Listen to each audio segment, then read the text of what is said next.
Mwanafunzi wa chuo usipojipata ukiwa chuo, kuna asilimia chache sana za kujipata ukiwa mtaani. Nikiangalia sasa hivi wimbi la wafanyabiashara wengi wanaochipukia na wanaanza kufanya biashara vizuri na nawaona wanaenda mbali ni wanafunzi walioanza biashara wakiwa chuoni. Tuko sawa, yani tumeanza kuona hata ukiangalia watu ambao ukiwaangalia ndoto nyingi zimezaliwa zikiwa chuoni. Watu kwenye social media ambao wana page nyingi za biashara mpya na zinaanza kuperform vizuri, wengi ni wanafunzi wa vyuo. So hivi inakuwaje mwanafunzi wa chuo sasa hivi sijui kama kuna mwanafunzi wa chuo sasa hivi anamaliza chuo au anasoma chuo akiwa anategemea nikimaliza ndo nitaanza.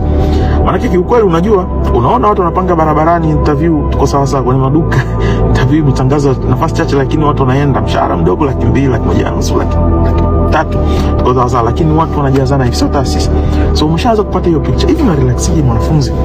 Mimi mwenyewe nimeanza biashara nikiwa mwanafunzi, tuko sawa, nikiwa chuo mwaka wangu wa pili, tuko sawa. So nikijiangalia kama mimi nilianza, tuko sawa, why not wewe mwanafunzi usianze?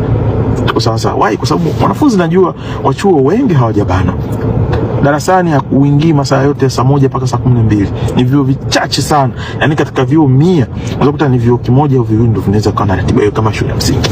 Kwa sababu kama sekondari. Ratiba nyingi za chuo zina muda pale wa kurelax, masaa 2, masaa 3 kutoka kipindi moja kwenda kingine. Unautumiaje? Huo ndio muda ambao wengine wanautumia kujenga biashara kwa chuo. Kwa sawa. Hebu mtumie video mwanafunzi yoyote ambaye unamuona na vision, akimaliza chuo ndo atajitafuta baada ya kuanza kujitafuta akiwa chuoni, ili uweze kumwamsha na aweze kubadilika. All the best wanafunzi wote ambao mmeanza biashara mkiwa chuoni, na Mungu atangulie mpaka mnamaliza vyuo, maisha yanaweza kufika. All the best.